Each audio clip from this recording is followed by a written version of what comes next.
Hello, citizens. DAO voting है started.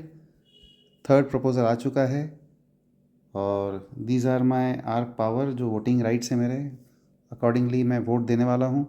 हम पहले दो प्रपोजल जो आए थे मैं वो आपको शो करता हूँ।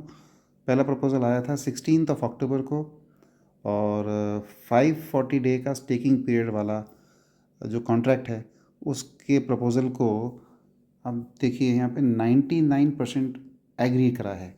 तो इतना ज़बरदस्त रिस्पांस मिला था। और जब से 540 डे का स्टेकिंग पीरियड आया है 16 अक्टूबर से, आप देखेंगे कि इसमें अमाउंट आप देखिए करीब करीब $11 मिलियन। तो $11 मिलियन का इसमें इन्वेस्टमेंट आ चुका है just with in the last 15 days.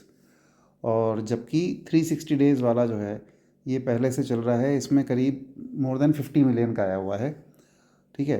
और जो 180 डे का है ये अराउंड 5 मिलियन का आया है, मतलब जस्ट 10% ऑफ 360 डेज़।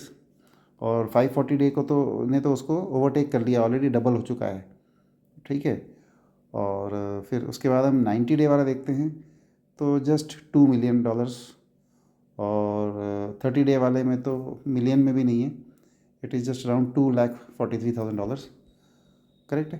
तो ये ज़बरदस्त रिस्पांस जो है वो 540 डे वाले को मिल रहा है। तो ये डाउ वोटिंग से ही पॉसिबल हो पाया था। तो और एक सेकंड जो वोटिंग आया था, प्रपोजल आया था, it was about decentralization of the Arc treasury. Multisig किया गया था उसको। मल्टीसिग मतलब मल्टीपल वॉलेट्स के एग्री होने पर ही कोई भी इसमें एक्शन हो सकता है। और ये पूरा एक डिसेंट्रलाइजेशन की तरफ बहुत बड़ा कदम था जो ये डाओ कम्युनिटी ने यहाँ पे किया है। 26 अक्टूबर को आया था और इसमें भी 99.68% लोगों ने वोटिंग किया था। तो दो प्रपोजल हो चुके हैं, अभी third proposal is live, removal of the 30 and 90 day staking options. तो मैं इसमें भी वोट देने जा रहा हूँ। इसमें अभी 13 घंटे बचे हैं इसके वोटिंग में। हम लोग इसके अंदर जाते हैं एंड वी विल सी। 30 अक्टूबर को ये प्रपोज़ल लॉन्च किया गया था। 31 अक्टूबर से इसमें वोटिंग चालू है और 2 नवंबर ये वोटिंग ख़त्म हो जाएगी। ठीक है। तो आज रात को मैं हूँ इस वीडियो को बना रहा हूँ। इसको हम थोड़ा सा देखते हैं इसमें क्या लिखा गया है कि to further optimize Arc's staking structure and reduce the impact of short term staking volatility on the protocol, this proposal recommends removing the 30 day and 90 day staking options.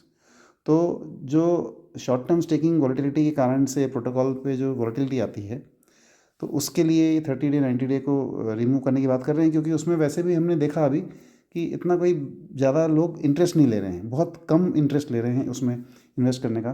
तो 180 day, 360 day and 540 day long term staking को ही recommend करा जा रहा है, इनको retain करा जा रहा है। और फ्लेक्सिबल को रिटेन कर रहे हैं। फ्लेक्सिबल इसलिए क्योंकि 0 डे वाले में बहुत लोग जो है वो लॉक नहीं रखना चाहते हैं, वेस्टिंग भी नहीं करना चाहते हैं। तो ये अनचेंज रहेगा। ठीक है। तो this is a very good decision, I think इसमें कोई प्रॉब्लम नहीं है। This adjustment aims to strengthen long term staker incentives, enhance protocol stability and support the sustain growth of the DAO governance power. Wonderful wonderful. और इसका purpose जो दिया गया है, reduce market fluctuations and liquidity pressure cause by short term unlocks. तो लोग लंबे समय के लिए लॉक रखेंगे अपना फंड को यहाँ पे, तो फ्लक्चुएशंस कम आते हैं, लिक्विडिटी प्रेशर नहीं आता है। 100% आई एग्री विद दिस, है ना। एंड फिर उसके बाद encourage long term participants to maintain staking positions and support protocol stability, enhance the sustainability and community strength of DAO governance power, establish a staking structure center on long term trust. Basically पूरा इसका crux है कि long term के लिए invest करो, ROI आपको ज़्यादा मिलने वाला है, लंबे समय के लिए आप यदि स्टेक करते हो रिटर्न्स अच्छे आते हैं, सिस्टम को स्टेबिलिटी थी, सिस्टम लंबा चलेगा। Overall it's a win win condition. पूरी कम्युनिटी जो है इसमें बढ़िया पैसा बनाएगी। Implementation details. Upon approval, the 30 day 90 day staking options will be removed from the front end interface. उनको रिमूव कर दिया जाएगा। Existing 30 day 90 day stakers will continue according to their original schedule. तो जो जिनका अभी 30 डे 90 डे में लगा हुआ है उनका चलता रहेगा और जब वो ख़त्म हो जाएगा ऑटोमेटिकली सिस्टम से वो बाहर हो जाएगा। नए लोगों के लिए, न्यू यूज़र्स के लिए अब 180, 360, 540 ही अवेलेबल रहेगा यदि ये प्रपोजल पास हो गया तो, है ना। फ्लेक्सिबल स्टेकिंग में देर इज़ नो चेंज। जो जिनको लिक्विडिटी अपनी रखनी है विदाउट लॉक वो रख सकते हैं। और इम्प्लीमेंटेशन शेड्यूल क्या लिखा हुआ है इम्प्लीमेंटेशन में, smart contract and front end updates will be completed with in 24 hours. इसमें क्या होता है सर, आप लोगों को मैं बता रहा हूँ। मैं डाओ कम्युनिटी का जो ये सिस्टम होता है, पहले से उनकी तैयारियाँ पूरी करी हुई है। सिर्फ यदि ये प्रपोज़ल पास हो गया तो उसको इनको सिर्फ एक्टिवेशन करना है, उसका फ्रंट एंड वगैरह सब रेडी है पूरा, ठीक है।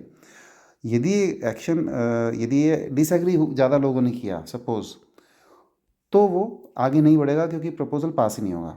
तो ये एक बहुत सोचा समझा सिस्टम है जो बहुत तरीके से बनाया गया है, ठीक है।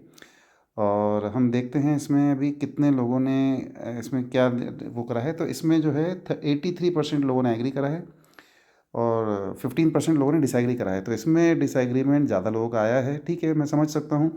कुछ लोग चाहते हैं कि शॉर्ट टर्म वाले भी अवेलेबल रहें, है ना। तो this is a purely democratic system. इसमें there is no force on anybody. Voting हो रहा है और वोटिंग यदि फेवर में है, जो अभी दिख रहा है कि एग्री कर रहे हैं लोग, तो ये 30 डेज 90 डेज़ वाला सिस्टम हट जाएगा। अभी करंट सिचुएशन तो यही नज़र आ रही है। कल यदि कोई ऊंच नीच हो जाए अलग बात है, जो कि मुझे लगता नहीं होगा, है ना। तो बट ठीक है, this is wonderful. DAO community का ऐसा सिस्टम मैंने आज तक नहीं देखा है और ये इतिहास रचने वाला है, रच रहा है। और we are a part of the this history making. I am really feeling proud कि हम एक ऐसे सिस्टम के साथ जुड़े हैं जो वाकई में डिसेंट्रलाइज है और जहाँ कोई मालिक नहीं है, कोई ओनर नहीं है, कोई एडमिन नहीं है, ठीक है। तो मैं यहाँ पे एग्री करता हूँ, अपना वोटिंग देता हूँ, क्योंकि आई एम इन फेवर। लंबे समय के लिए चीज़ों को रखना है, हम सभी ये चाहते हैं। सिस्टम कम फ्लक्चुएशन आए, वोलेटिलिटी नहीं आए। तो ये मेरा वोट हो गया है ना। ये व्यू वोटिंग रिकॉर्ड मैं यहाँ जाता हूँ। तो ये जो है टैली, जो है Tally is this DAO governance integrator है, जहाँ पे ये पूरा इन्होंने इसको सर्विसेज दी हुई हैं। तो यहाँ ये मेरा वोटिंग चला गया है, ठीक है। और ठीक है दोस्तों, तो मैंने मेरा वोट दे दिया है और आप सबको मैंने बता दिया है कि मैंने क्या वोट दिया है। जिन्होंने वोट अभी नहीं दिया है, आप भी अपना वोट दें। फेवर में देना है फेवर में दें, नहीं देना है ना दें, ठीक है। और इस तरह के प्रपोजल्स आगे भी आते रहेंगे। यदि आप अभी इसके हिस्सा ना बने हैं तो ज़रूर इसका हिस्सा बने। You will have a wonderful investment का आपको रिटर्न जो मिलेगा, बहुत अच्छा, लॉन्ग टर्म में बहुत बड़ा फ़ायदा मिलने वाला है। और यदि आप नेटवर्किंग में इंटरेस्टेड हैं तो it has a wonderful plan. Okay, see you guys. जल्दी हम लोग नेक्स्ट वीडियो में मिलते हैं।